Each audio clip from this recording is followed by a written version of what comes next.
Good evening, councillors. It's time to start. Just go through a bit of housekeeping. We're not expecting any fire alarms today, so if they go off, obviously we have to evacuate out the back and meet in the park. We're obviously being webcast, which is on now, and please switch your mobiles to silence or off. Thank you. Item 1, apologies. We've only got it's a standing apology, obviously, for Anna Golding, who's on maternity leave. Declarations of interest. Are there any declarations of interest? Nope. Item 3, urgent matters. I have no urgent matters, or the officers haven't got any, so let's go straight on to item 4, minutes of the last meeting. Do we agree? Agree? Thank you.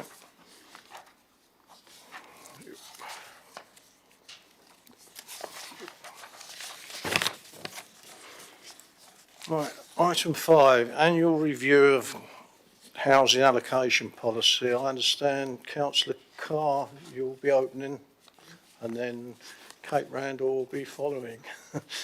Whenever you're ready. Thank you. Lovely, thank you, Chair. Well, good evening, councillors, and thank you very much for inviting me to this meeting of Scrutiny Committee to review the housing allocation policies for 2021-22. I won't detain you very long on the forward, most of which is captured in the report that I've added to the front of the paper.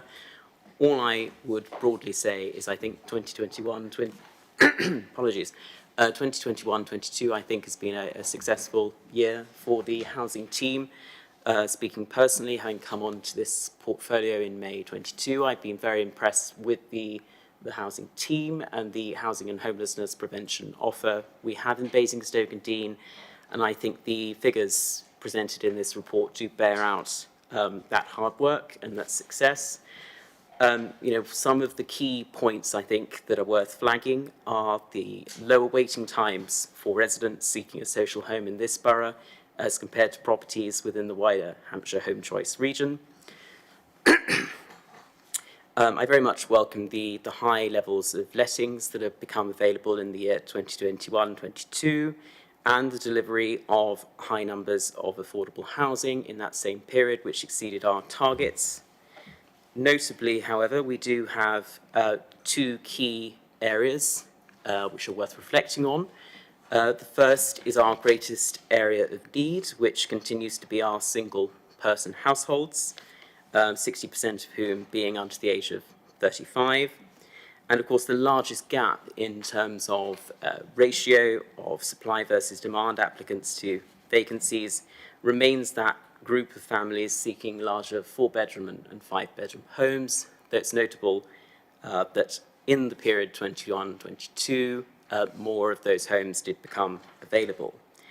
I think it's worth reflecting on the fact that this review of our housing and allocations policy is taking place at the same time as we as a Cabinet are looking again at our housing and homelessness strategy.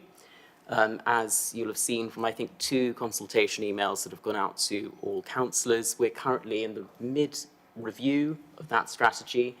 We're seeking to reflect some of the legislative and funding changes that have taken place and the greater priority that we're now placing on domestic abuse within our housing system.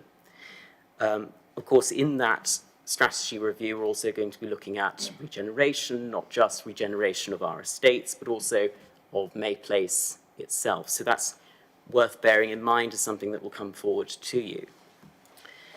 In terms of the housing allocation system, just in closing, our watchwords really are openness, transparency, fairness. We want to make sure that we enable choice in our choice-based letting system, and of course within that offer bespoke support to our vulnerable residents, particularly those of whom who find the the choice-based letting system more challenging. So with that, I would simply close by saying, as I did, I think, last year, that it remains very much the determination of the Cabinet to move towards a more predominantly social rent form of affordable delivery as we move forwards. And that's possibly something that will come out through questions. So Kate, over to you. Thank you, Councillor. Acutely aware that of the members that are in this room and on this committee, there are very different sort of levels of involvement with the housing register scheme, some going back decades and others sort of more recently. So with that in mind, we haven't put together a presentation either in terms of what's in the report or the allocation scheme itself, because we could be here for a long time, or it's difficult to hit the right spot. So we thought it would be preferable to pick out answers to questions that members have based on what they've seen. So we hope that the information in the report will be helpful to inform that. We did include on section 2.3 of the report some key facts about allocation schemes, what they are and what they aren't, and what the allocation scheme is in Basingstoke and Deane, and there may well be some sort of questions of clarification on that. And also, which is something else that has cropped up in previous scrutinies, because we do come here every year, just how the choice-based letting process works, because we have the allocation scheme in order to make nominations to vacancies that come forward from housing associations, and it's the interaction between those two processes that's quite key to understanding. The other issue I would emphasise, whilst it's, these meetings have often sort of given rise to a whole range of questions, some of which may touch on issues outside of the allocation scheme. The allocations policy itself is essentially about who gets what of whatever's delivered. So it's not talking about delivery principles or numbers of affordable units per se. We are simply talking about the policy that allocates the scarce resource between competing needs of different groups of people in our community. And inevitably, housing is a scarce resource. And one thing that sometimes member officers are very sort of keen to sort of emphasise when either we're dealing with people on the housing register or queries from members is that in order to promote the interests of one cohort, often that might be at the expense of another, and that's a very, very difficult balance to try and strike, and that's exactly why allocation schemes are what they are, which is a set of rules and processes that people work through. So with that in mind, I have by my side Sue Losey, who is Housing Needs and Homelessness Manager, who is a font of all technical knowledge on everything in this policy, I assure you. So please do fire questions at will at us. Thank you. Councillor Edwards. Thank you. I've got a couple of questions. So on page 15, so 5 of 17 of the report, you said there's an increase in the number of large properties becoming available. I wondered if where those properties are coming from. Is it new builds, or are we encouraging people whose children have grown up to move into smaller properties? I just wondered where this increase has come from. We don't have the exact detail. We can break that down in a written answer to you. The majority of them, I suspect, are coming through normal relets, although they might be coming through relets of existing stock. Downsizing and encouraging people to downsize is a very, very tricky task. But yeah, we can certainly follow that up in a written answer in terms of breaking that down.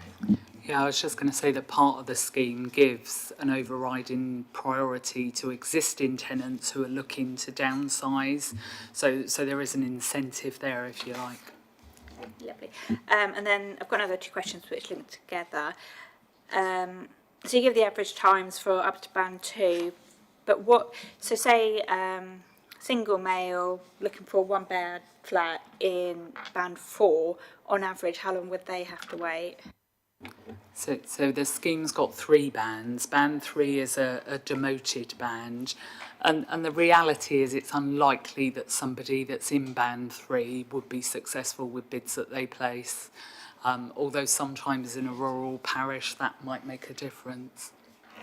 Okay, thank you. So that sorry, I've got one more question. So that leads on to my next question is, on page 6 of 17, the criteria, you said ensuring income and savings do not exceed certain amounts. I just wondered what they were.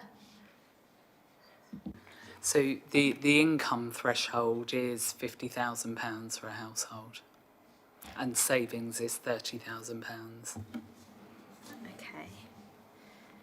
That is a lot higher than I was expecting, because I was sort of thinking, well, actually, if you're that male, you're sort of stuck between the two. But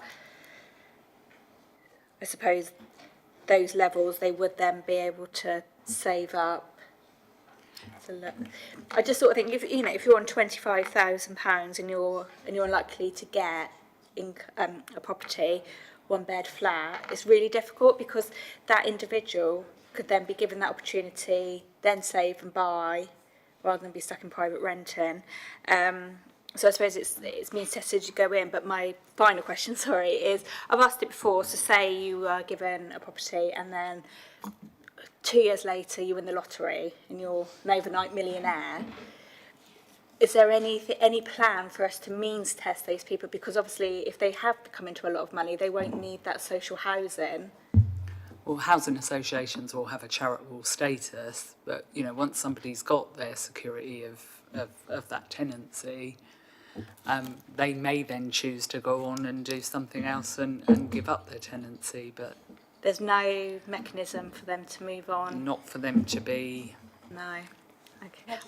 I would like something to be looked at on that point, because it's, going in is excellent, but then. There was a big policy drive about 10 years ago when fixed-term tenancies were introduced, with the concept being that actually housing associations should review fixed-term tenancies and in order to ensure that people still needed those homes. That really has fallen away, because in actual fact it doesn't happen very often, and people are still in need of accommodation. And there is something about housing being more than just a welfare provision. It's about being a home and a sustainable community. So we couldn't in any event require housing associations to do that, and they don't have the mechanisms available to them now that they may have had. So I understand the question. I think in reality take some assurance that it happens. It doesn't happen very much. I think, we'd all be playing the lottery. Thank you. Councillor Harvey? Thank you, Chair. I've got quite a few questions, but Well, I'll do a couple and then defer to you, Chair. We'll go through them Yeah. for a while, and then if it's too long, No, I'll absolutely. have to I don't want to hog the situation. I'll do a couple and then I'll defer to somebody else and come back. Could I make a request first? On page 14 of the report, 4 of 17, we say at the front, over 4,000 households in 1.3. Could we, in future, be specific with the number? Because it's actually 4,407. So over 4,000 is a little different to 4,500 thereabouts. And it's just that specificity would be really helpful in the future if I could make that request. In terms of delivery, in terms of 1.6 on the following page, we say in the report, and it highlighted later on, 399 deliveries. Last month, the AMR cited 283 and was red flagged on the RAG recordings. Obviously, there are two very different figures. Yeah. Now, there won't be a very good reason for that, but nonetheless, one's being red ragged and quite concerning, and you're saying something quite different.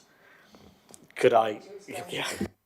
Really grateful for you raising that to explain that difference, because the AMR did specifically look at figures that are obtained from Hampshire County Council's records, which record the number of new properties that have been occupied.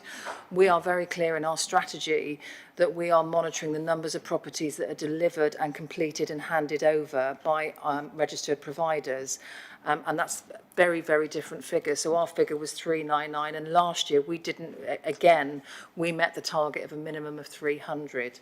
So I think it's also important to realise that the majority, it's about 40% and above of all development activity happens in Q4 as everyone's sort of rushing to get over the line. So it's not surprising in that respect that you do have some differences. I mean, there's an element of catch-up. It's not that properties have disappeared.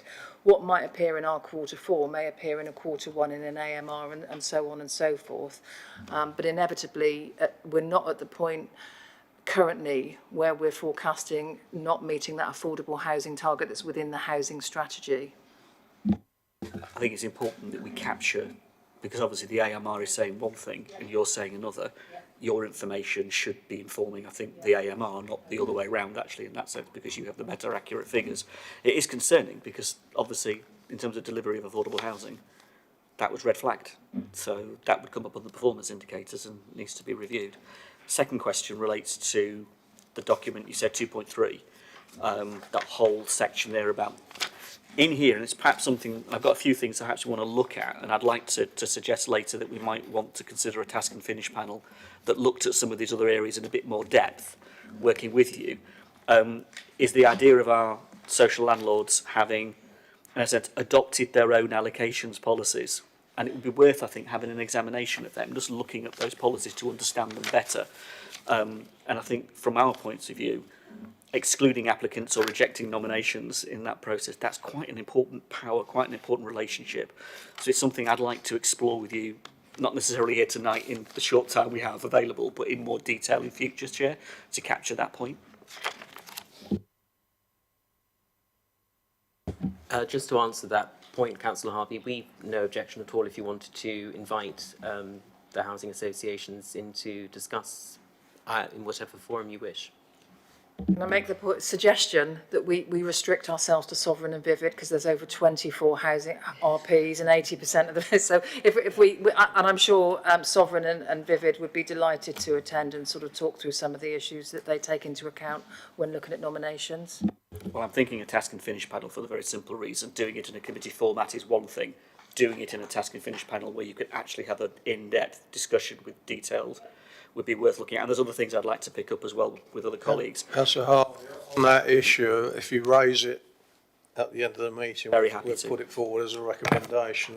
Thank you, Chair. So we've got it minuted. Thank you very much. On page 18, 8 of 17, what I'd like to know is how many face-to-face we've done in comparison to video or telephone calls. How many face-to-face supports and interviews are we conducting in helping people find the suitable housing, as compared to doing it over the phone or doing it via video conferencing? Whether you have that information available, you don't. I would suggest the majority are over the phone, but we have resumed visiting now. Yes, yeah, and we'll quite happily do so. But at the moment, you would say the majority is still over the phone and still video calling rather than visiting. Is that a resource issue, or is that just a... button. I'd say that, you know, they're kind of weekly conversations with people that we're assisting. So each bidding cycle, we're putting in phone calls with a number of residents. But I'll get you those kind of figures. And seeing somebody for the first time, or seeing somebody back, as it were, for the first time in a while, would that be something that could be face to face, or does that tend not to be, particularly in terms of circumstances that may have changed or special circumstances that they may have? Depending on the individuals, yeah. I mean, if it needs to be a visit, we would do a visit. But where it's as effective over the phone, then of course the more you can do. But if they requested it, you would do it in that sense. Yeah. Brilliant. Can I ask on page 9 of 17, halfway down the page, it talks about increasing proportion, 22%, over a fifth of properties accepted with the applicants living in the private rented sector, are significantly an issue. I'm conscious, halfway down the page 9 of 17. So 22%, or a fifth of all properties accepted in the private rented sector. It talks about applications and where people are going. In the sense of where that's leaving people at the moment, what I'm conscious of is the cost of the private rented sector. I'm conscious of how that's going up. And again, a point in the AMR that came out was the increasing cost of all of the bands of rented accommodation in Basingstoke. The lowest quartile is the one that is increasing the most. And the impact of that on residents, particularly being pushed into the private rented sector because of the lack of accommodation. How See, how are we addressing it? So it's a too broad a question. It's far more than that. In the context of them affording it, what are we able to bring to bear at all on that? Is there any sense of understanding that?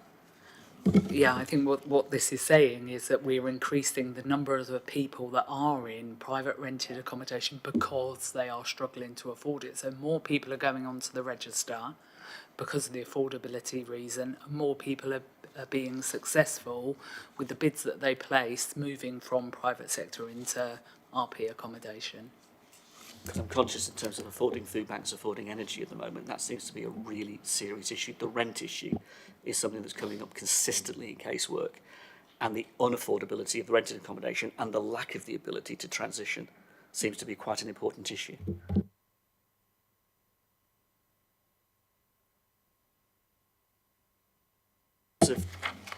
Over the page 20, again on a point for the task and finish panel,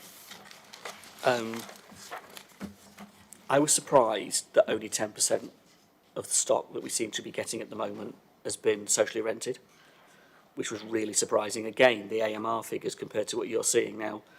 According to the AMR figure, we only delivered 58% affordable rent, 10% social rent, and 32% shared ownership.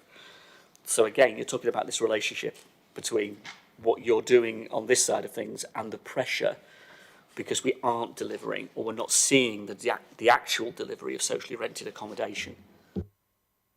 The delivery of new social rented accommodation, and obviously the social rents that we're referring to are occurring within the relets as well.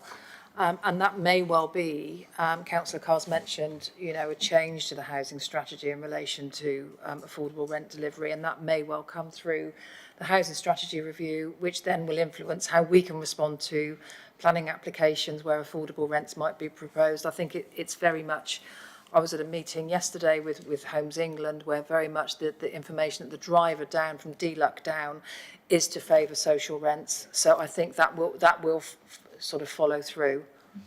So are we saying that we've got to wait to change the policy in order for you to pursue that, or could that be done more rapidly in the context of the need that we obviously have apparent and the applications we're getting, where you might be able to influence the delivery of socially rented housing? The local plan policy can only deliver what's in the current local plan.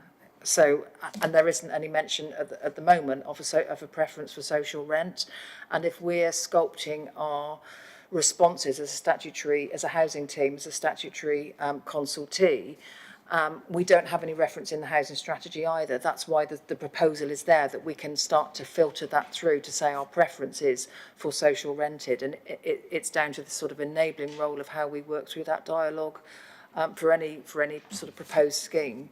So I couldn't say yes, but I wouldn't say no either. So it's moving in that direction, and where registered providers are able to deliver social rent, that's their preference as well, because the risks to them of trying to manage affordable rents, which are not only higher, but there are big issues around how they relate to the local housing allowance, which impacts, what benefits people might get towards the housing rent. So I don't think there's any discord at all in relation to that. It's just down to what can actually be delivered.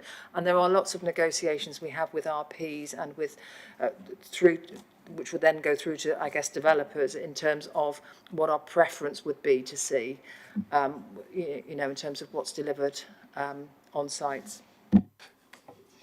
I was going to say, if I can go to someone else, and I will come back. Yeah. Councillor Crummins.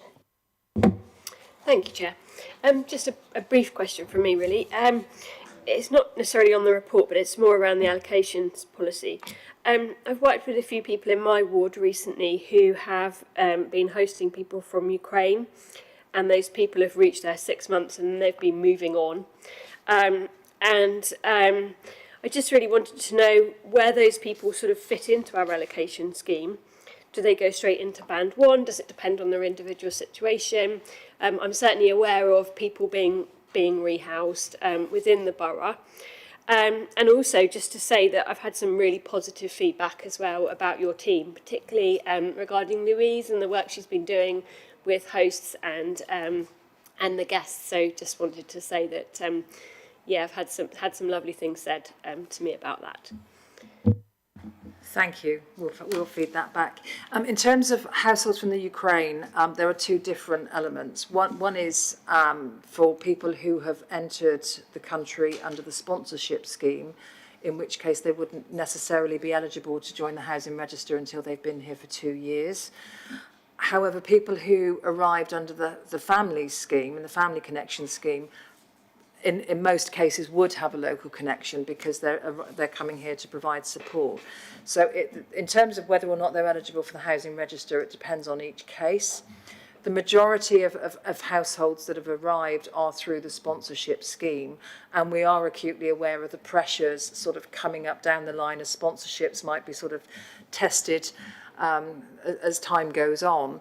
So we are working with Hampshire County Council. There is funding available to support either the placement of households into private rented accommodation. One very exciting proposal that's been put by DLUC at the moment is for a capital funded programme which we may be able to channel through to housing associations to actually deliver some additional units which would be outside of the housing register. So there is a lot happening. And I would say that to anyone that has a UK sponsorship scheme at the moment, that they're worried about sort of the longevity of that. Louise has done a lot of work contacting everyone, but we're obviously on top of that in terms of ensuring that we're working with all of those households wherever we can, depending on their circumstances. Is there anything else you'd want to say? Just really to add that, you know, it's an individual assessment as to whether somebody meets the criteria. If they do meet that criteria, then like most people on the housing register, they will go into band 2 and it's date order that in the same way. And that's why it's important around exploring what other options people might have. Thank you. Councillor Compton for that. Thank you. And first of all, thank you very much for all the work you do. I know that you work really hard to match people with the right places and to support them while they're there, so thank you. I wanted to raise two issues.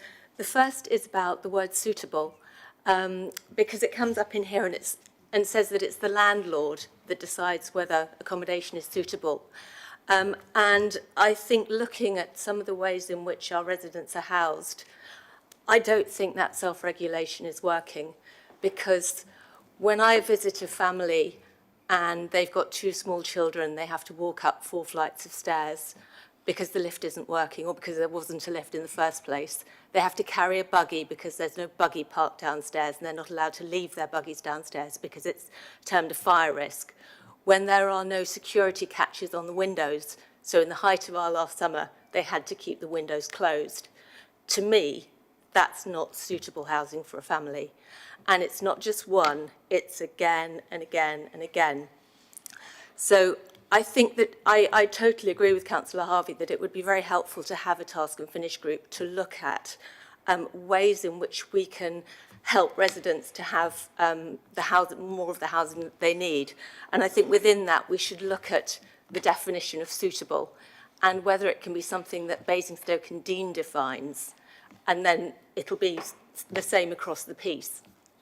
The other thing I wanted to ask about is choice. And I know that in so many instances, people do get a wonderful opportunity to choose. But I think many don't, and I think that those who don't are usually the families. Having brought up children, I'm sure many people will be able to relate to. If I were in a 1-bedroom home, I fell pregnant and had children or child, I would do anything to get a bigger place because you can't bring up children in a 1-bedroom home. And so if I were then told, well, you can have a 2-bedroom, within a few months, or you can wait several years for a house, I know for my mental health and physical health and for that of my children, I would go for a flat because I just need to get somewhere bigger. But unfortunately, for people that do that, they're then taken off the housing register and they are not allowed back on it because they are deemed to be suitably housed. And I think that there should be a provision whereby families are allowed to take that larger accommodation, that 2-bedroom flat. But if they want to, they can go straight back on the housing register and apply for a house when one finally becomes available. And I think looking at the, these are families where very often the parents want to work and they can't because they can't get the support that they need, in terms of grandparents coming to visit them on a house way up high, or they suffer from mental problems because they're struggling in the situations that they find themselves effectively trapped high up because they haven't got access to outside space, they can't get up and down the stairs. I think we need to do everything we can to help these families, and that would be one way in which I think we could make a big difference to them. I think if you've got cases where you feel that people are in unsuitable housing but not able to register onto the list, then let us have those details, because a household may move into accommodation and it be suitable, and then their circumstances change, and that's often what happens, is that people may go into a flat because it is very much about choice. The one thing I would say in relation to people coming off the register and then going back on, people come off the register because they've been housed and their housing needs have been met. They can immediately reapply if the accommodation is then unsuitable for any other reason. It could be their circumstances change. The issue about somebody holding on to the housing registered date that they very first applied, because it's important to understand that the currency of priority for the register is waiting time. So if for a small group of applicants, we are artificially creating a different date for their application where they've moved into accommodation and then kept that original date, it would disadvantage other people who may have joined the housing register afterwards. So it will have a knock-on effect on lots of other households. I think we would agree, in terms of some of the cases where there are difficulties with some of the flats that have been developed and using those for families with young children. There is a two-way dialogue with housing associations in terms of what eligibility criteria they're setting. We're also told that the development of more recent flats take into account some of those issues. So, providing flats, providing sort of the different arrangement of accommodation within the space itself, that does make it more sort of amenable. But each case will be different, each flat will be different, and some people choose to live in flats and want to stay there, for lots of different reasons, which include the cost of upkeeping that accommodation, the cost of and difficulties in perhaps maintaining gardens and outdoor space. It's an individual choice for individual families, and it's very difficult to frame a policy on that sort of basis. But by all means, if you have cases in your ward that you want to bring to our attention and we can assess whether or not they're eligible to go onto the register, then please do let us have their details. Sorry, can I just come back on that briefly? I think as a parent, I cannot think of any family that would choose to be in a two-bedroom flat rather than a house. I can understand them wanting to have a choice of time. Do you want to wait for a year or do you want to wait 3 years? Well, I want to wait. I want to get it as soon as possible. But if you said, would you wait for 1 year and have a house or 1 year and have a flat? I can't think of a single family that would go for a flat. And I think there may be a few exceptions, but I can't think of any, and I know a lot of parents. And I think if it's true, if they really do want a flat, fine, they wouldn't ask to go back on the register. But I think if they ask to go back on the register, they should be allowed to do so, because all the research shows that being stuck in a flat with a small family is not a good idea. And that's them for the whole of the childhood. For years and years and years, they can't get out of it and they're effectively trapped.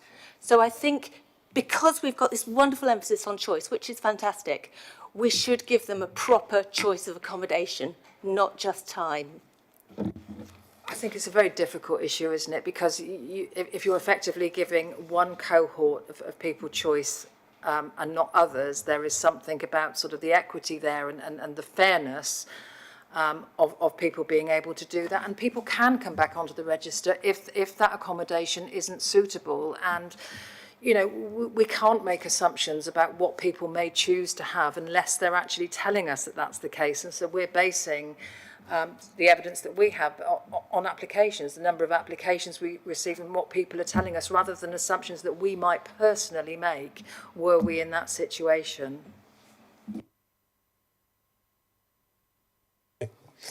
Councillor Chastain. Thank you, Chair. Again, I've got a few questions as well. Actually, first of all, also I think I quite like the idea of certainly of getting the housing associations in, obviously Sovereign and Vivid in Maine, to come in and talk to us, and so we can get a bit of scrutiny on what they do. And also, I also have mixed feelings about. I do feel there may be a little bit of Hobson's choice on the flats with families, as Councillor Compton-Burnett was talking about, and we've talked about that before. Okay, so my questions, here we go. So, first one. This might be quite hard to answer, but I just wondered whether you have a sort of a feeling around this. But what about hidden figures of people, particularly we're talking about the single people in particular? How many do we have any idea of how many of those who just don't see much point even trying to get themselves a place, and they stay living with their families until they're well into their 20s or 30s, for example? And also there are certain people who might be vulnerable individuals who are not getting the right support to move on. Is there anything in place that you work with support organisations to make sure that those people are getting the right sort of things to make sure they're filling in their bidding, the criteria properly to get themselves on the figures? So that's the first one. So that's around hidden figures. I did mention this to you earlier, Kate, about the LG Inform figures, where there are measures that they look across the South East, and Basingstoke and Dean just seem to have a high number, and I believe the comparison is on the number of people on the waiting list in comparison to the number of households in the borough, and we seem to have a very high ratio of that. So I know you can't answer that now, but I wanted everyone to be aware of that, because you might want to have a look at that, because it's quite interesting. Another question is around the issues between Band 1 and 2, and I know I've had personal experience with residents where some people possibly, depending on an almost slightly subjective view, may come under Band 1 or possibly Band 2. This can be particularly with things like children who've got special needs and maybe needs a little bit more of a safer environment, for example. This particular case I'm thinking of in mind, where they kind of were Band 1, they had medical notes that would say this is a Band 1, really, this person really needs to be moved quickly, but then because there wasn't, and it's how much, and I think even through the report, we do see quite a lot of Band 1s still. I know lots of them are about people downsizing, but how many of the really emergency ones, how long do those people wait? What's the average wait time on that one?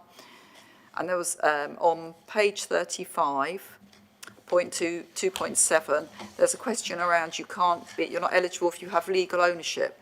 Now, and I do know of one situation where there's breakdown in relationships, which means therefore you need to move out. So obviously that could be just a simple breakdown, or obviously if there was a domestic violence situation, what happens in those scenarios? Because theoretically if they've got co-ownership of the property, they may not then be eligible, so I don't know how that's dealt with.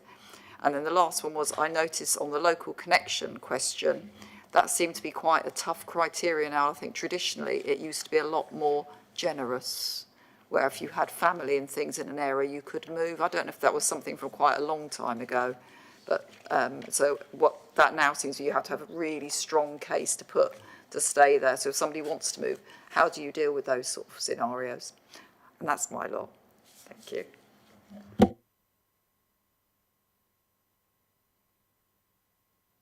Remind me what they were. In terms of the local connection, it used to, back in prior to 2015, it used to be an open housing register and anybody could join. So the criteria has stayed the same ever since 2015, and it is about employment and residency in the area. But there are also some exceptions to that where the 2 years don't need to apply. I just thinking around sort of domestic abuse cases or the need to provide and receive care and support. That would be another reason as to why the residency wouldn't apply. So there hasn't been any other changes since it changed from open. Waiting time for Band 1, which the critical cases in Band 1, we can provide that. Yeah, we'll send you the details on the Band 1. I mean, Band 1 it is our high criteria, so it's you would meet that or you don't. but we can, the waiting times will be dependent on the size of accommodation, location, etc. But we can send that over to you. Did you write any more down? Just for clarification on the inform figures, because I think when you asked me earlier, and you just had the question now, I've understood it in two different ways. So that the Basingstoke and Deane has more people on its housing register or fewer people on its... It's more. Okay. Well, that's just whether I'm misinterpreting figures. I'm not sure. Well, if you send me the link for those figures, then we'll delve into those and give a written answer. Quite happy to do that. And hidden households, we can tell you how many of those single people on the housing register are living with relatives, and we can break that down for you and send that again in a written answer. Everything. So last question was around the breakdown in relationships and then legal ownership of property. So again, it's down to the individual assessment. So it's not an automatic if you have a legal interest. So we're doing an individual assessment. There could be circumstances where someone has a legal interest in a property where they could qualify to join. So it's not an automatic exclusion. But if that person has other resources that might resolve the problem, then that's the sort of direction you'd be picking somebody in. And domestic abuse would be something aside of that. And for older persons accommodation also.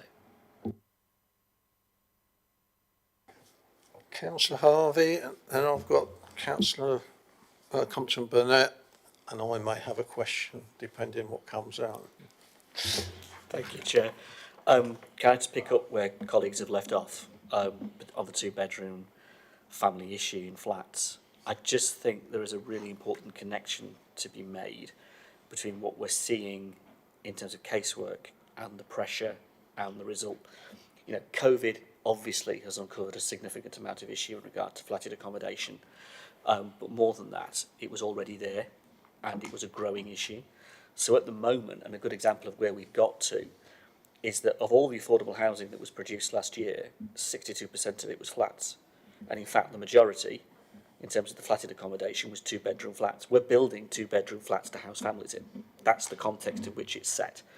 So, I want to see a reduction in two-bedroom flats that are being built if we're housing families in them, because I want to see more two-bedroom houses.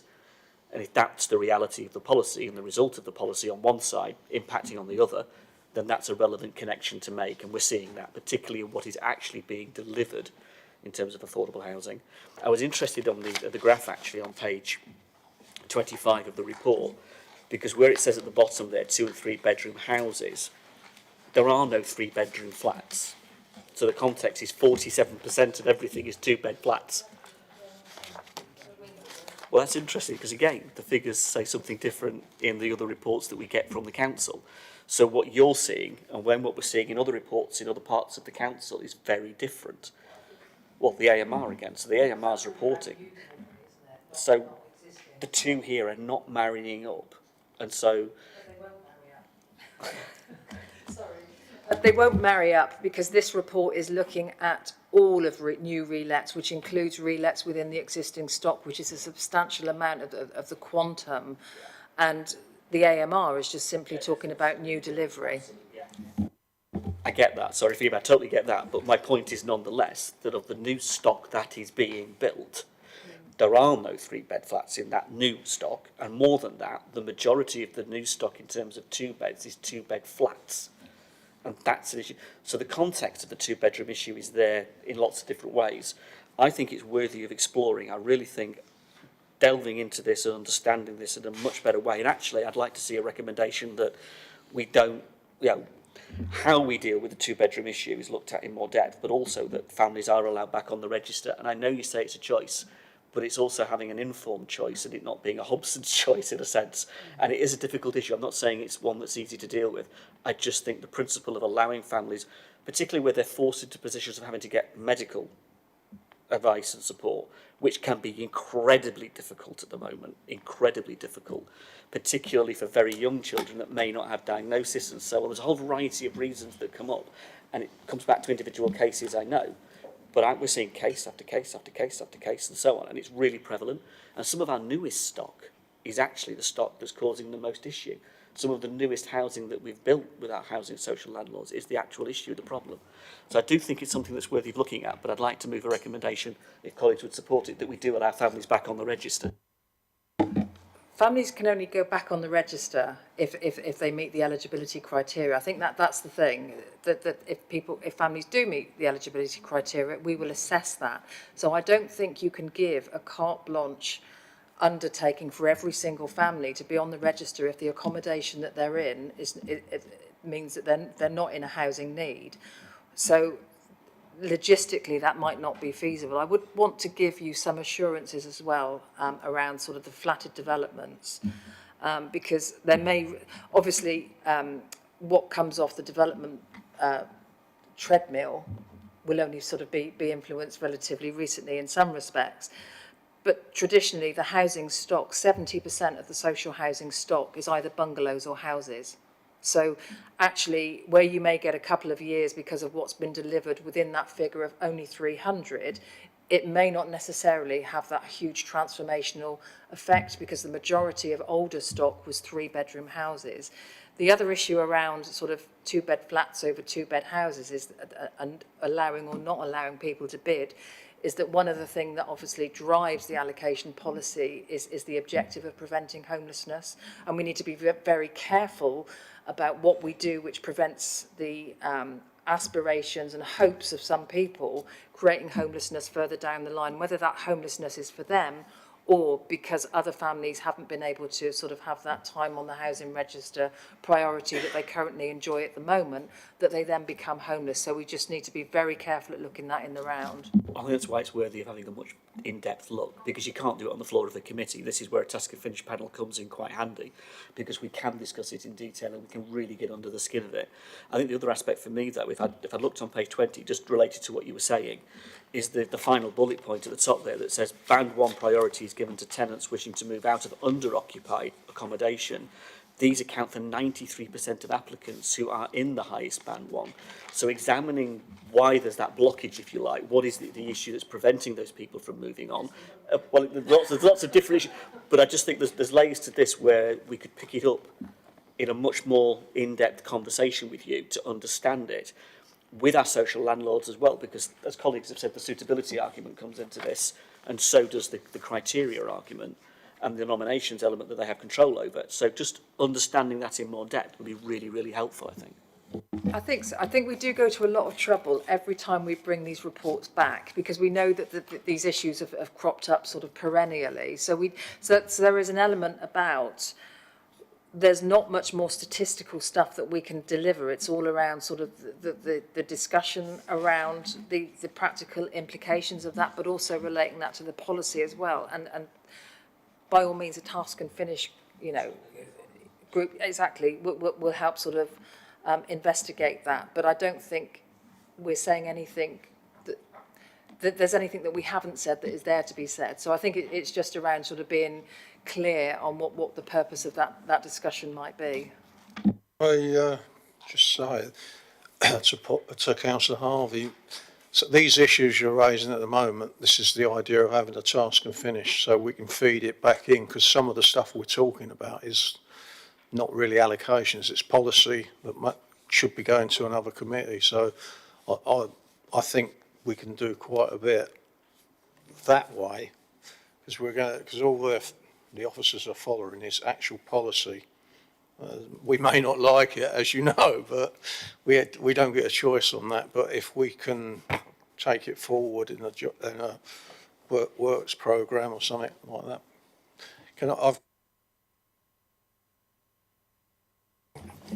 I was going to say, would it be that for the task and finish group, this possibly would go with EPH as well? Would it be something? Is that how it would that be? I look for advice. Is that feasible? Or? I think we have to take it offline.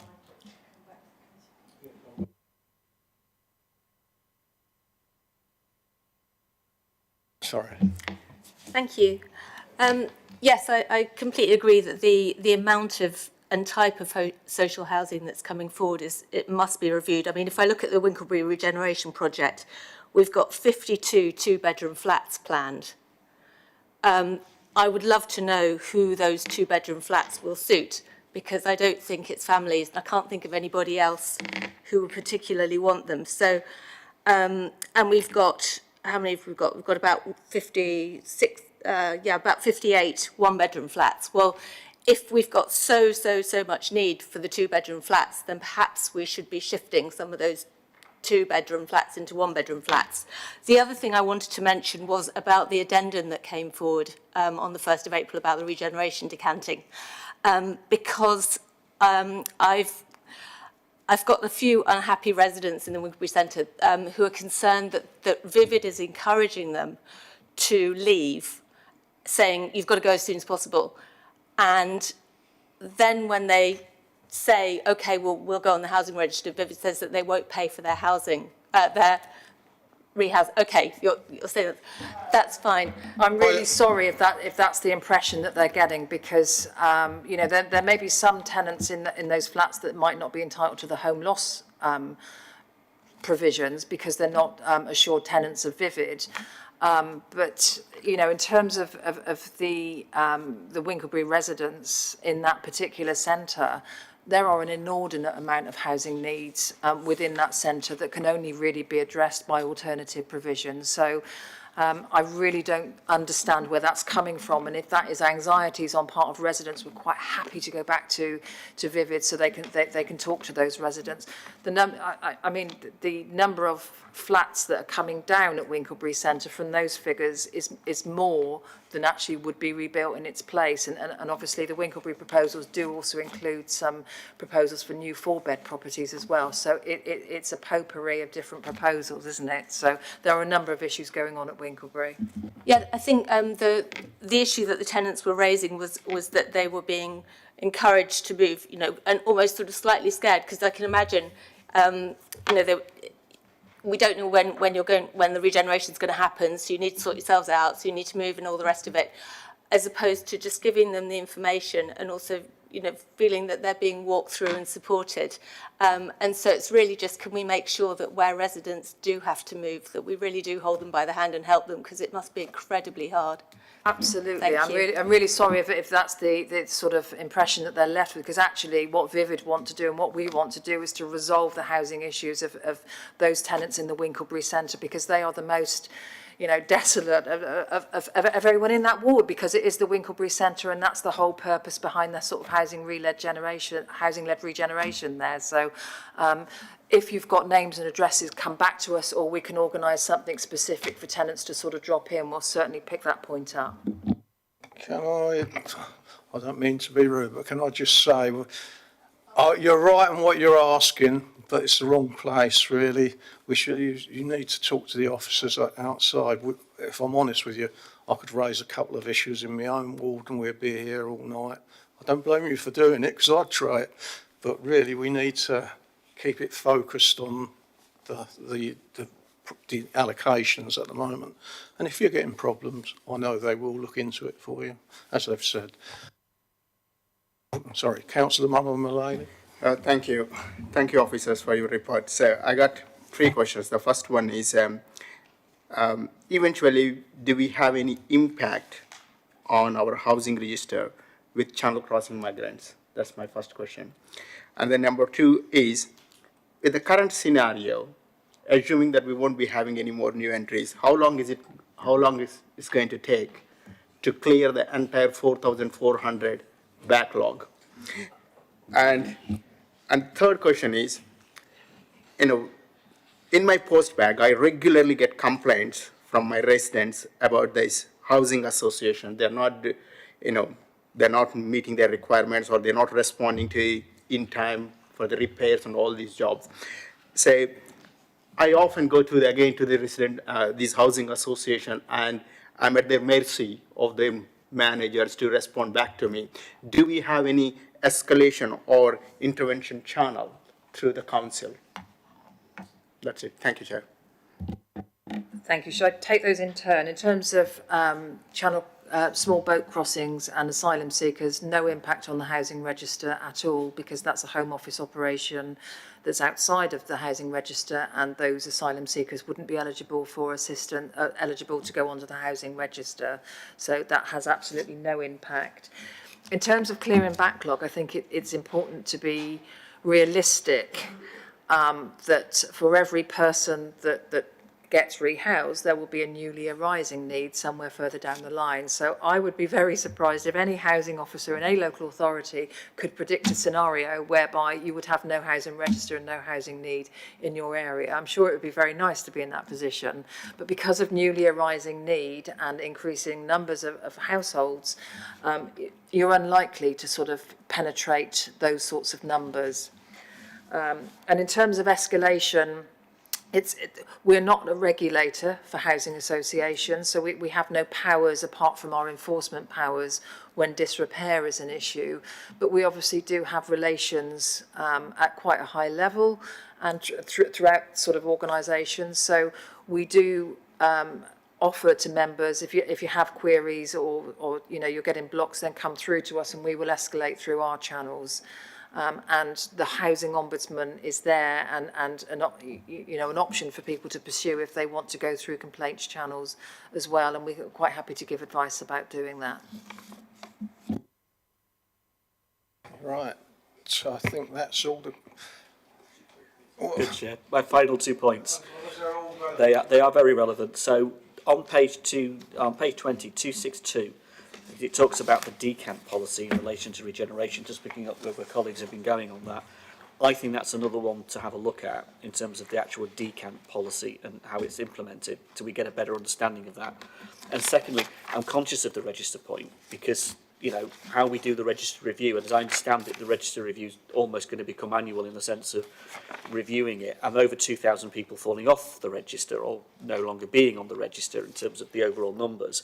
Just understanding that review of the register process would also be an area I think worthy of looking at.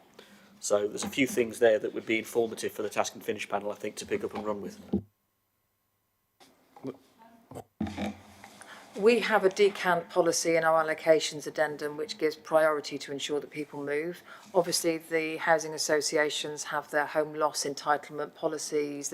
So if we're coming together through a task and finish group, then I can't answer questions on what their policies are and what provision they make, but they can, you know, you can. And in terms of the, sorry, what was the review process? When I'm not sure which actual review you're referring to, because we review every applicant's circumstances annually, and we also review from the data that we derive from lettings which you have before you, how the policy is working in effect.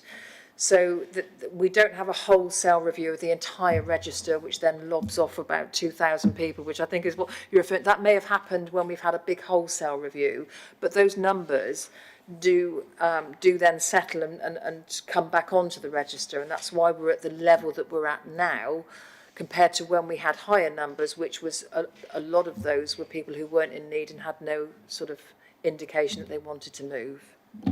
But again, it's a case of understanding that process. Sorry, Sue. Oh no, I was just going to say, you talked where we paused it during COVID and we didn't, that's why those numbers were high, but normally it is just an annual continual review. So for me, in terms of understanding that process and in terms of examining it, again, it's just an area that a task and finish panel should look at. And again, we're encouraged to do this in terms of task and finish panels, to use them as means to examine and look at policy in important areas. So there's a few areas there that we could pick up and run with. I think everybody has finished. They're just going over the recommendations of what are we saying as a committee, that we're going to set up a task and finish group. I'm quite happy with that. I assume everybody else is. And the terms of reference, will we do that at a later date? Obviously, something people need to submit the task and finish requests with the terms of reference. Can you fill in the form? Sorry. Fill in the form, request it, and it'll come back to us. As I say, it'll come back. We're in agreement, so we... Can we help sort of scope out based on what we've raised, if we go back through the webcast and maybe pull together a sort of scope and agenda for what we're going to do and with who? Well, I mean, because I'm obviously filling out the form, I've got looking specifically at RP policies and the nominations that we raised earlier, the whole I've got colleagues talking about suitability and they need to examine the suitability criteria and so on, examining that. The point about the 93% of applicants in Band 1 who are in under-occupied accommodation, the point about decanting, the point about effectively understanding the review process. Those are the 5 things I picked out of the colleagues.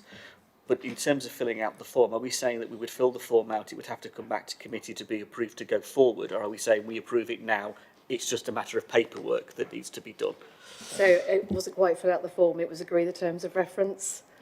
So Kate's obviously offering to assist members in putting together a terms of reference for the task and finish group, which can then be circulated to members for any further amendment, and it can be adopted at the next committee. Well, that will be picked, I would imagine, at the next committee. Are we happy with that? Yeah, because you know, it's trying to work it in. It's really going to be working in for next year as much as the tail end of this year. But at least if it's on the table, we know where we're going. I'm going to learn to fill the paperwork in before I get anywhere near committee with colleagues. Thank you. Well, thank you very much. I'll let you go now. Thanks for your time. Thank you. All right. Yeah,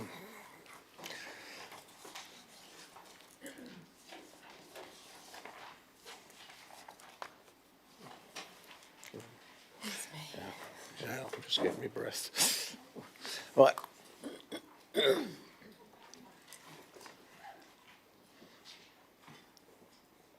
You are welcome to stay if you wish. You know that. It's very interesting. Right, item 6, Smarter Ways of Working Project Closure Report. Sue, will you introduce? Yes, I will. What you have in your agenda papers is our standard closure report that we use for projects. In normal circumstances, these in future will go to performance panel as that's part of their terms of reference. Obviously, the main focus of the performance panel that we had recently was to look at other things, which Councillor Testain will touch on as a later agenda item. And actually thought it might be quite useful for the committee to actually see what one of the closure reports looks like, as these are part of the new Programme Management Office procedures that we've adopted as a council, in terms of, obviously it's very good practice to actually review what you were trying to achieve when you started the project. Did you actually achieve them? What benefits do you believe that you derived from it? But more importantly, what lessons have you learnt? So if I can take you through the actual Appendix 1, which is the actual closure report. So I think it's really important to understand that the actual Smarter Ways of Working project was far more than just the accommodation. So on page 47, you will see that obviously it lists out the overview of the programme in terms of what we were trying to achieve. So it notes that Smarter Ways of Working was part of a much larger transformation programme of activity. But actually what it was very much about, and I'll just summarise the bullet points, obviously developing a digitally skilled workforce, and obviously to empower staff to exploit information and data in order to help support the customer experience and deliver the end-to-end services. Providing a modern working environment, which was obviously meant to be conducive to well-being, flexibility and productivity, very much hoping to help in the retention and recruitment of staff. Modernising technology to meet the needs of the organisation, challenging our traditional management culture and introducing new approaches to high-performing teams, innovating and adopting best practice across all service areas, and obviously talking about introducing efficient, productive and flexible working practices, very much about supporting the climate change agenda, obviously supporting the Council's current Council priority of Fit for the Future, enabling virtual democratic services and resident engagement, and supporting at the time the COVID-19 recovery programme. So I think it's really important to understand that whilst the development of the building was one element of it, the actual entire programme and scheme was about a much wider activity. And so what it also was aiming to do was to provide an environment that supported agile working, cultural change and better utilisation of the civic campus, and obviously streamlining our footprint and bringing it all into one building. And as you'll be aware, the Parklands building has now been let to another public sector partner, bringing in, in excess of £250,000 a year. So on page 48, obviously it describes what was in scope and what wasn't in scope. And there was a lot of debate when the project was started as to whether it should be a complete refurbishment of the building or whether it was very much about a refurbishment of the inside of the building. And the cost of actually doing the entirety of the building was circa £10 million. And given that we were uncertain as to what the town centre strategy was going to look like, what this campus would look like, it was possible that we would spend that money in a very short period of time, then be doing something else with the building. So the decision was taken by council that actually it would be a refurbishment to support smarter ways of working. So obviously I won't read them out, but obviously it talks about what was inside and what was outside of scope. But many of the things that we would love to have done for a climate change effect would have been the major refurbishment of the building, and we were unable to do that within the budget that was allocated. So in terms of what the project was trying to achieve, actually all areas of the scope have been delivered.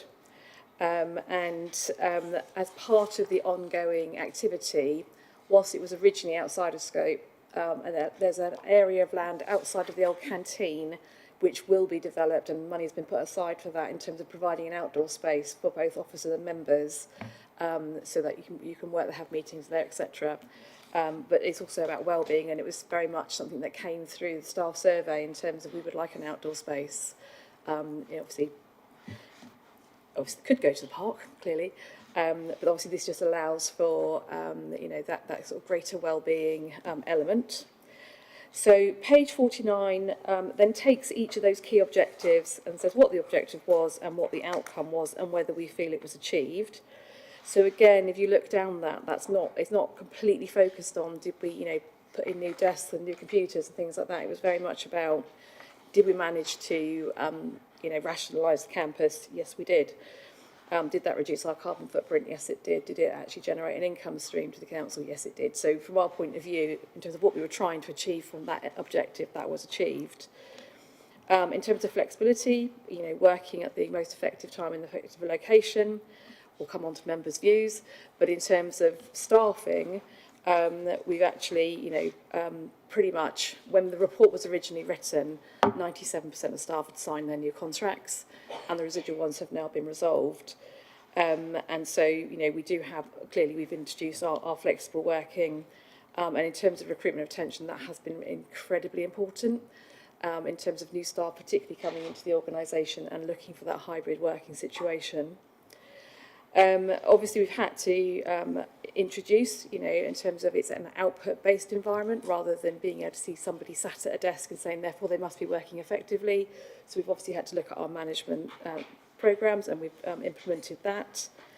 And obviously, we put in enabling and supporting environments to allow people to have that better balance between work and home life. Obviously, it very much clearly notes that there is still bedding in process, with some members really still struggling with that concept, and we continue to work with those members, particularly in terms of, you can still speak to an officer just because they're not physically present, and it's actually working with members to move that process forward. This page. So obviously, sustainable working practice through digital and through reduced travel. Creating the smart worker environment, so obviously, clearly we have adopted that, and the ongoing piece of work around continuing to develop a strong and resilient workforce. Obviously, we do an awful lot of work through our HR teams on wellbeing, and that's a continuous programme of activity. But in terms of what we were originally trying to achieve as part of the project, obviously the project has to come to an end at some point, so that line is now drawn, but that activity is ongoing. So in terms of what benefits did we perceive, so obviously we were hoping to achieve a commercial income, which obviously we have, supporting the climate change agenda, and that's obviously recorded in the climate change action plan and that collaborative workspace. Obviously we've had the laptops and mobile devices, and we'll come on to the lessons learned. The meeting rooms, various IT improvements. Obviously we've introduced the new flexible working clause. And then we identified a number of measures that linked to reports that go to HR committee and some of the KPIs, etc., around trying to capture how some people are working. Now, interestingly, we have just conducted our benefits survey with all staff as part of the pay and benefits review, and obviously that information will be coming back. But over 2/3 of our staff have indicated they're either satisfied or very satisfied with the new hybrid working arrangement and how much that's improved their sort of home and work-life balance. So from the project's point of view, that is a success in terms of what we were trying to achieve. Then the benefits realisation in some further detail is obviously detailed on page 51, I think that is. I can't quite see the number. And you will see, if you've had a chance to read through them, it quite regularly refers to the fact that not all members were necessarily completely on board or happy with some of the activities that have been introduced. So we'll come on to that in terms of the lessons learned. Obviously, we identified throughout the programme a number of risks and issues, and so they're listed, but of course, obviously, as we've now implemented the programme, obviously we've been able to overcome those issues. One of the biggest issues, obviously, that we were implementing this during COVID-19, availability of contractors, availability of materials was a major issue, but fortunately we were still able to come in under budget for the delivery of the scheme. There was when this report was written, which was sort of last autumn, there were some outstanding items of actions. They've all now been completed, but they are listed for information. So some of those things are things like the soundproofing of the committee rooms. They were just things that need to be done. And the cabinet rooms are, the committee rooms, I should say, are now available for use. So we had the final test today, so this might be your last meeting in here, you never know. So obviously I prefer it here, I'm afraid. There's one. Always one. Well, you and Paul can fight it out. So obviously there's some items issued here, and there are still some elements of wall art still going up, but the main reception area has been completed. So I think the key thing for us is, as officers, in terms of what the original programme was trying to achieve, that has been achieved, but clearly there are always lessons learned along the way. And I did share this with the group leaders back in September, October time last year, and I've had many conversations about it, and we've tried to reflect that in the words that we have here. So the first lesson learned is very much around member engagement. So that went all the way back to, did we know, was it very clear and transparent about what we were voting on in the first place? So actually, when you bring in major programmes forward, actually perhaps they shouldn't just be part of one section of the budget report, because actually the focus might be on something else. So it's a very valid point, and so obviously we will look to see how we bring these types of schemes forward in the future so that people are very aware of what it links to, what we're trying to achieve, and because there's a difference between the scoping of the project and then actually member engagement. So in terms of that kind of clear upfront, this is the decision we're asking you to make type of conversations and being very clear about it. There was also it became very apparent that we didn't have early enough engagement with members at the earlier stages of scoping. So by the time we were briefing members, it was kind of, this is what we're doing. And then almost a retrospective discussion, or is there other things that we can amend that actually, suit members more frequently? And of course, we did do the member survey, and as always, a very big spread of what members want to achieve. So, we were never going to be able to achieve everything that every member wanted, because there was in some scenarios, it was 50-50, and trying to take the most logical solution. And then I think also having much clearer feedback and action plans to address members' concerns. So I think that seems not like many words to the many conversations that I've had around, members' expectations and what they would like to have seen achieved. But I think it does summarise some of the actions that we can take to make sure we try and address that going forward. There were other things that were we categorise the lessons learned. So from our point of view, that's an improvement action. We then have some challenge items. So it's actually making sure that just internally the right teams are engaged at the right stage. So something as simple as wanting to put new signage up on the premises. We actually had to have planning permission, and that wouldn't have occurred. So, we need to make sure we are actually having those conversations. So that obviously then delayed that activity actually happening until all the right regulations and that were in place. The front door, obviously we have a policy in terms of, how you can use the shield, apparently. But again, these things come out in the wash in terms of, just understanding these things. So there's lots of things listed that are about challenge, about things that we found, and making sure actually how can we, because this goes into like a corporate register of lessons learned, so that all projects going forward, they should be reviewing that to make sure that they pick up any issues. Now, they shouldn't have an issue with the signage on the building, but it's what the principle is about, actually engaging with the appropriate services. I think one of the key issues, I think, that had we not had the COVID-19 pandemic, we would have had a very different approach to the cultural change. So obviously overnight, because of regulations and that the government said you must all work from home, actually the cultural change was massively escalated on behalf of the project, and we need to think about how perhaps we would have taken that challenge if we hadn't actually had that advantage. So again, that's on here. Another one that was a particular issue for members was the actual IT kit that was selected and the trial period. So again, actually, some of the groups did put forward members to trial some of the devices, and it would have been impossible for every member to trial every device. So obviously we asked group leaders to actually put forward people that, perhaps somebody who might struggle, somebody who wouldn't find it really easy. But actually, I don't think we gave sufficient time, sufficient access to training on how to use the devices, and certainly didn't give enough notice in terms of the feedback forms, in terms of what did you really think. So there was some significant lessons learned there, I think. And then in terms of overall programme governance, we also look at, did we completely comply with our new PMO guidance?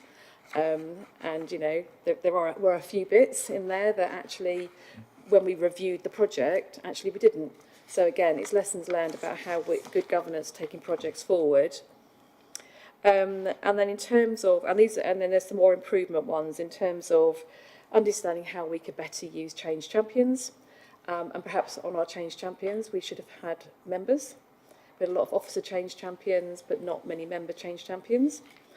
And also in terms of, sort of the communication with staff. Actually, at times, we felt we were putting a lot of communication out, but then still getting the same questions back. So obviously those mechanisms that we were using weren't as effective as we hoped they were. So again, we can review those. And also in terms of if we've taken a decision to undertake an action, actually, what's the implication of that? Have we actually put the right resources in place in order to be able to achieve that in the timeline that we assumed? So there's quite a broad spectrum of lessons learned there. And we have tried to reflect a number of the conversations that I've had with members over the period. Obviously, it's not meant to list out every single issue, but it's very much about actually what was the engagement in the first place. But I think sort of the closure statement is, actually the project has been a great success. The building's been beautifully refurbished, if I do say so myself. Yesterday we had a joint debt advice day with CAB, using the space downstairs, massively well attended, really brilliant feedback, and that was the intention of that space in terms of how can we actually utilise what was quite a dingy reception area, and things. We've opened it up, and it's being used for a whole raft of different reasons. So to some extent, the space in the building is being used how we intended it to be, and certainly the feedback we're getting from staff in the main, because obviously there'll always be a few people that don't like home working, is that they are really content with the ability to actually have that hybrid working. And in all honesty, for every negative or concern raised by a member, I've had a positive feedback as well. So again, it's how do you get that right mix? And I think the biggest concerns were around the size and location, to some extent, of the committee rooms. Obviously, the intention was for them to be accessible and therefore on the first floor. And after many designs, that was the best fit for that space, if you like. But again, we could have had earlier engagement with members in terms of before those decisions were made. So I think that's one of the key lessons learned. So that's kind of just, feeding back that report to say in future that will go to performance panel for that kind of, who hopefully would have actually had the project be reported to them throughout the period as well. So hopefully it's not a massive surprise to them when they get the closure report. So that was it from me. Open up to questions. Any questions on this report? No? God, am I sure it? Councillor Tuck. Thank you. Thank you, Chair. Obviously, middle of COVID is not a great time to have a change management project, but so I appreciate the challenges. I appreciate it was 12 months before COVID. Okay. So I'm really interested in looking at the benefits statement on page 51, and on the measures in particular. And I've got a few questions, but I'd like to know what is the improvement in productivity? In what way, there's a measure that I'm not seeing there, which is in what way have we improved service delivery for residents? Because obviously that is our reason for existing for all of us. And so I wonder what that is. On the other thing I'd expect at a project closure is some kind of costings, and apart from the rental income since June 22, I'm not seeing the list of how much did we spend on this and making it happen, so that we can say that there's a sort of, okay, it cost us this much, that was either more or less than we were thinking, and what we've got for that is this. I'd love to see something like that, and including stuff like the capital costs of kit, IT kit, and so on, plus the renewal costs, and stuff that's a bit disingenuous, like the carbon footprint. Obviously, we closed a whole building, but actually now, instead of heating one building, we're all heating, presumably, our houses, and it's a kind of like, okay, come on, we can't just outsource that climate change factor. I would like to understand a little bit more nuanced what the cost benefit in those senses.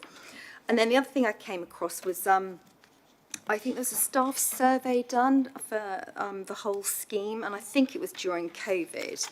And we apparently, in this survey, 148 employees said they felt disconnected from my team and or my work, and 221 said they were missing face-to-face interactions with colleagues.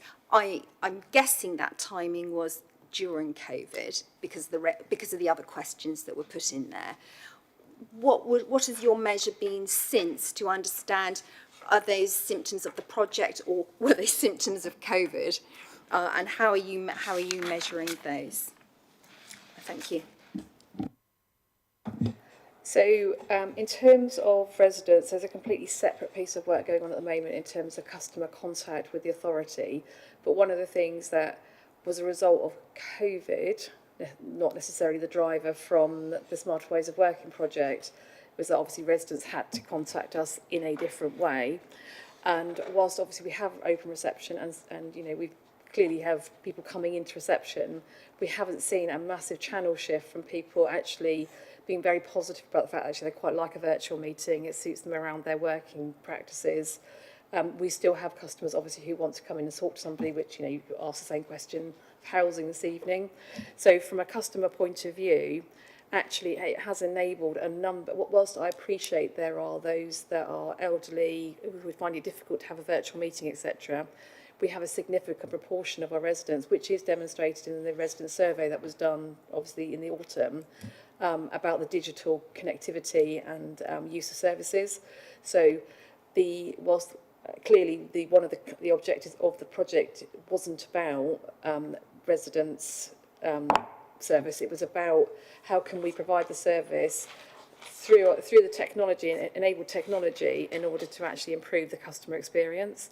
So part of the work we're doing now is actually looking at the customer experience, which will pick up that residual element, if you like, in terms of is it working for residents in far more detail than a very standard question that you get in the resident survey. But certainly a lot of our residents have chosen, or customers have chosen not to revert back to the pre-COVID measure of having to actually come on site, having to make an appointment. A lot of people are doing things digitally through the actual website, etc. So obviously we've still got our appointment system, people can still come in, we still have phone calls, obviously the housing was starting to do the visits again, but actually a significant proportion of people that were previously coming on site don't come on site anymore. There's an indication through the resident survey that that's their preferred method. Obviously the customer experience piece of work we're currently doing is about proving that in terms of what actually is the customer experience from end to end. In terms of the financial information, obviously that's reported through monitoring, but certainly happy to provide you with a statement. So in terms of the overall project, so not just the workspace bit, we came in about £20,000 under budget, which actually is quite impressive. If I do say so myself, with the the material issues and contractors and delays from the point of view of actually getting hold of certain materials and that during the COVID process. And definitely, obviously, this was in train before COVID hit. It's just that actually what COVID helped with, to some extent, was the channel shift in terms of a lot of people thinking, I can't possibly work from home, to being completely enabled to work from home. Doesn't mean they particularly enjoyed it, but actually the can I physically work from home point was proved, unfortunately, because of COVID. In terms of the staff survey, so in the same staff survey, you will get the alternative opinion as well. So, you're very welcome to have a copy of the whole staff survey, but actually, we did two, actually. One very early on, which was just about, wasn't anything to do with smarter ways of working. It was about how are you feeling about the fact that you're being enforced to work from home, etc. And initially, we did have a number of people that were really struggling, whether that was because of workspace in the home, mental health, well-being issues. Obviously, some of those were dealt with on an individual basis, and clearly the buildings didn't, well, the Dean's building did, but Parklands was open throughout the whole of the pandemic in order for people with well-being issues or service delivery issues to be able to come in and actually work on site. So actually, whilst we had people say, do you know what, we do really miss the water cooler conversations, we do really miss the team input, the same people were, we really like working from home, we feel really enabled. So obviously we took all of those results, and actually our head of HR and OD, along with her team, looked at all those results, and we tailored information and support, whether it was COVID related or actually as a result of the ongoing requirement to, for a change in location clause in people's contracts. There was lots of support and information that was provided to all of our members of staff in terms of how we could support them going forward. And I think that was it, in terms of, was a lot of this about COVID? Yes, a lot of it was around the COVID activity, but obviously from a smarter ways of working point of view, by the time people were back on site, or could come back on site, we actually struggled to get people to come back in. So we anticipated struggling to get people to actually work from home. That was obviously taken out of our hands, and actually what we find is we have a significant proportion of the staff workforce who prefer to work more from home than we currently allow them to. And obviously you talked about, things like productivity, etc. We've moved to measuring by outputs. So are the services being delivered? So that's the KPIs that you're seeing that come through the performance panel. Are people, achieving their objectives through their annual appraisals? So that's how we are, if you like, to some extent, monitoring whether people are doing what they're supposed to be doing within the roles that they have. And as I say, some of these other ones will be tested through staff surveys that will get reported back to HR committee in terms of that longer term wellbeing and improvement or provision of services. And obviously, when we did the resident survey last year, that's after 2 years of COVID and a post-COVID period, and we're still obviously getting very strong results from our residents in terms of their satisfaction with services. I won't mention the elephant in the room, obviously. So I think from that point of view, that's how we've been measuring it. But as I say, in terms of that customer experience and satisfaction, that's what we're looking at as a completely separate piece of work, so that we can actually understand how people are currently contacting us, how would they like to contact us, what do they want us to be doing going forward, and sort of improving that whole experience. But generally, we've found that residents are very happy to continue contacting us in some form of virtual or digital way.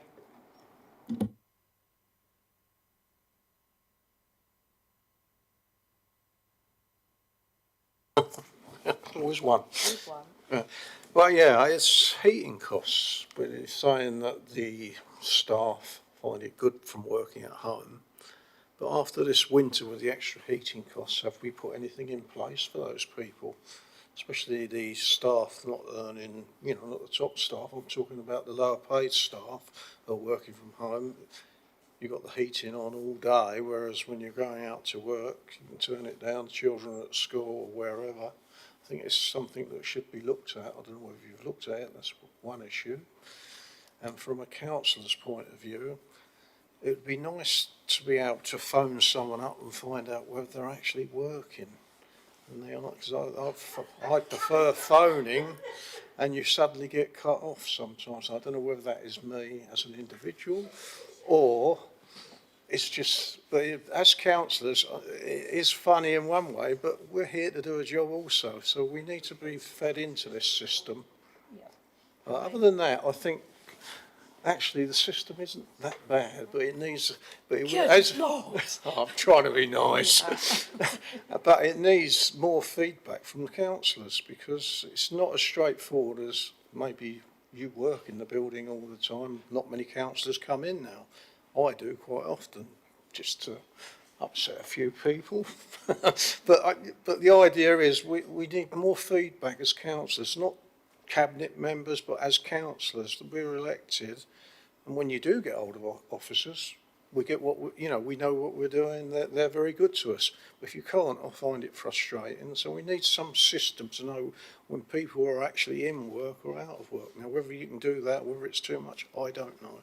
But that's from my personal thing.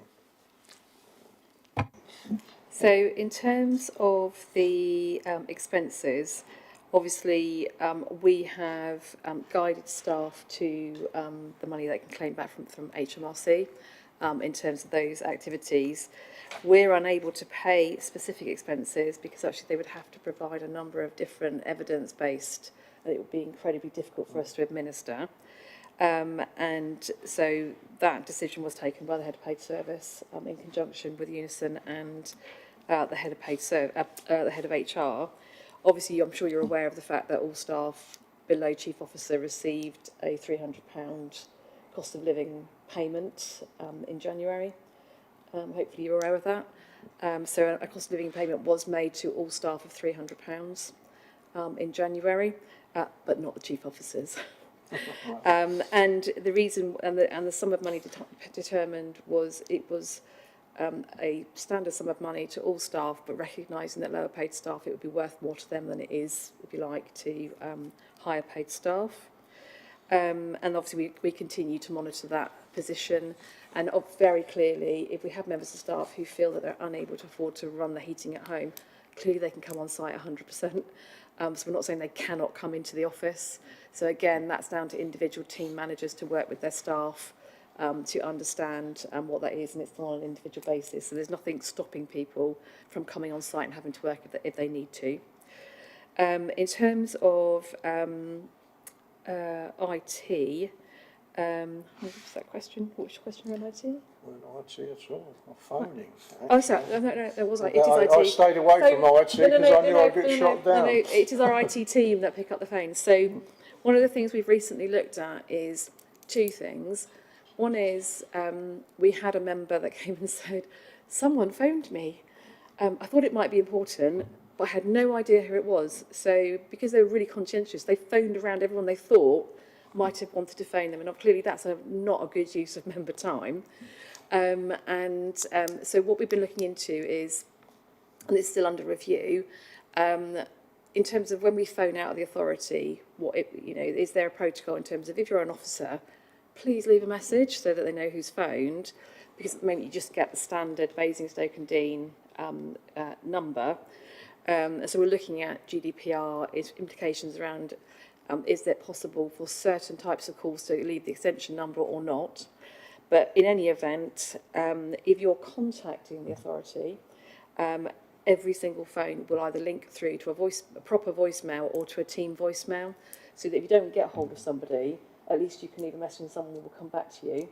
But obviously that doesn't necessarily mean they are in the office or not. It doesn't really matter whether they're physically on site or not. You can still speak to them if you phone them. But obviously part of the ongoing discussions and protocol that we need to kind of agree with members is actually, whilst you might be passing and you pop in which case in those circumstances you might not get to see the officer that you want to see because they might be working from home. But obviously if you need to come in and see somebody, obviously you can speak to that officer and arrange a mutually convenient time to meet in person if that's what you want to do.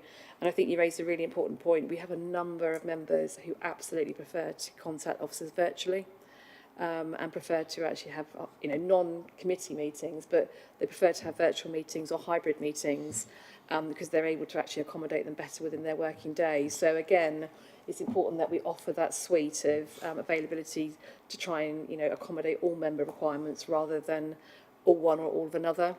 And so I think we have a handful of members that require a bit more support, but in the main, I think most members now have, it's the wrong word I know, but adjusted their practices, which is your point in terms of we should have had the conversation in the first place to see what those practices should have been. Thank you. Yeah, I think you've answered the question. It's just the fact that that's not the experience I've had, and I don't know. It might just been the phones actually, because I've actually got through to people and they just cut off. Now, whether they're working from home or they're on holiday, I don't know. And it's gone through the switchboard before now, and it's might be just teething problems, things like that. It's not a major issue, but it needs raising. All these things, if it's going to work, because I feel personally, and I will make the point, sometimes it's quicker to have a phone call than an email. And that's the point I'm making. Sorry, Chair, just to echo your point, I was cut off 3 times this week, and it is frustrating.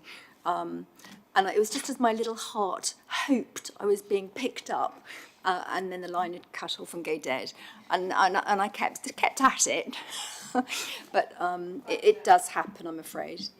And I think that's the point in terms of there shouldn't be any difference if you phone an officer, whether they're physically sat here or at home. It's just still route through to them. You're absolutely right. There will be times that they're in meetings, as if whether they're in the office or at home, they're still in meetings. They might just be in meetings virtually, but that doesn't mean you should be cut off. You should get a voicemail ability to be able to leave a message, and obviously that does translate it into a text message as well, so they get an email saying that you phoned as well. And that does work. So that's why we're looking at how have people set up their voicemails, and it may well be that there are some individuals who still haven't done that appropriately. And IT are doing the sort of mystery shopper for me at the moment in terms of randomly phoning people to see what they get. So that is a big piece of work that we're following up at the moment, but I can only apologise if that's the case that you're experiencing. So we noted that. The only thing I would say is that I think it may be taking mine as more of a criticism. It wasn't meant to be a criticism. It's trying to make the system work for everybody. But we're happy to note that. Yep. Item 7, performance panel. Councillor Tustrom. I'll get it right. Thank you, Chair. Okay, we agreed with the performance panel that I would give an update on when we met. We met on the 12th of January. Councillor Bowes and Councillor Kuntecha were there with me, and basically just to remind everybody, the terms of reference were the review of the quarterly performance monitoring reports, a review of progress against council plan delivery and agreed targets, review of highlight reports relating to project updates and project closure reports, and a review of service areas where areas of concern have been highlighted. Now, we didn't have any project reports, that's what Sue was talking about, like the smarter ways of working will be something to come. But we did have these figures that you've got in front of you.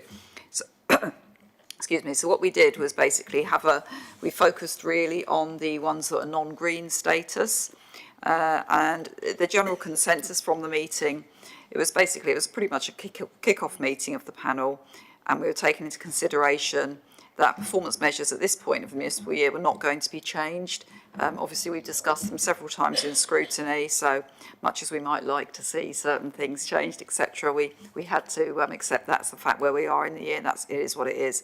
The panel also agreed The reviewing the measures used could be discussed in future meetings to scrutinise and ensure that the most appropriate targets and measures were being used. And I believe it was also agreed to have some more definitive, to have definition of the measures for members. So we'll get that as well, so we can make sure we've got clarity on it. And I think there were things that, as we were talking today, so if there are things that people think would be useful to come before it, please do send them in, and we'll make sure that they're discussed. So the main points going through the report, we had, I think some of the definitions of giving examples. There was positive litter, which means that's litter that's collected in bins, as opposed to negative litter, which is stuff that is discarded on the ground. So they were the sorts of definitions we didn't know. First one I've got down here was decreasing garden waste collection was discussed, which was in Q2 was red.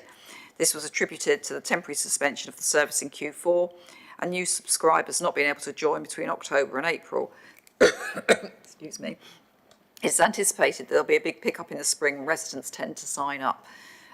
So the next one was the number of homeless households. That's obviously dramatically increased, and that was basically down to the cost of living crisis, and also the full removal of post-COVID eviction restrictions. That's obviously going to continue to be a challenging target, which we recognised, and obviously it's a sad situation that we live in. The next lot were on the planning measures. Now there was a mix of operational and project planning ones. The operational measures were green, although both the Many Down programmes and the leisure park were amber. And it was basically reported that Many Down North would become green again once the land transfer deal was agreed. Many Down South, on the other hand, has got many complex interdependencies because of the possible new hospital, the highways infrastructure issues, which also is with Hampshire, and the local plan update, leaving this currently amber. So it's a state of flux, basically. And then the sundry debt collection was also marked as red for Q2, and that was reported as being down to 2 invoices in total of about 30k in dispute over detail and documents, but it was actually reported as being in the process of being resolved. And the last one I had on here was the council tax collection, reported as amber, but you'll notice it is very slightly under the target. So although technically amber, was considered of no major concern. And that's basically the update from the performance panel. Don't know whether we've got any questions. Councillor Durham.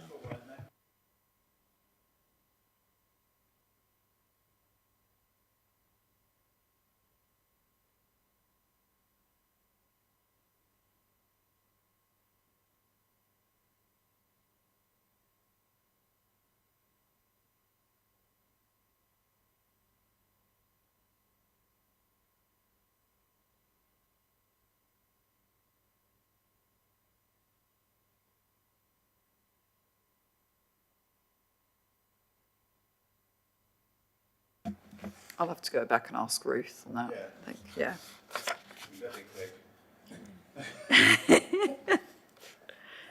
Sorry, I'll just... So you pick that up at the next meeting, yeah? Yeah, lovely. I'd like to thank you for holding that meeting and chairing it. It's done a good job. Thank you.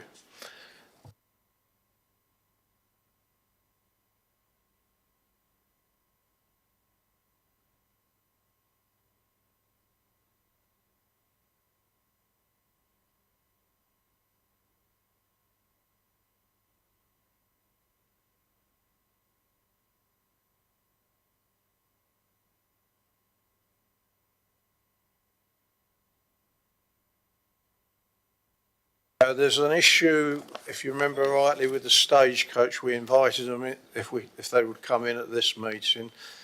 We could not arrange that. What's actually happened is that there's a briefing in February 28th, I believe. Yep. For all councillors with Hampshire County Council and Stagecoach, and that will be going ahead with them rather than coming into us. And I think at the March meeting we can set up a panel to look at the Stagecoach, the buses side of it. From there, if everybody is happy with that outcome. The idea of the meeting on the 28th, it will give you more insight to where you want to go and what you want to ask questions, because Stagecoach will obviously come back with some answers, and obviously I assume you'll be able to ask questions there as well. But I think it doesn't just affect this committee, it affects all councillors. It's one of those things. So I think in some ways it's a good thing to get them into there, and then we can take it forward as a scrutiny. Most probably will end up next year because of Herder or what they call it. Pre-election period. Eh? The pre-election period. Oh, the pre-election period then, whichever. We can't talk politics, I'm afraid, then. We have to be good.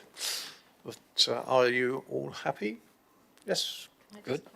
Sorry, yeah.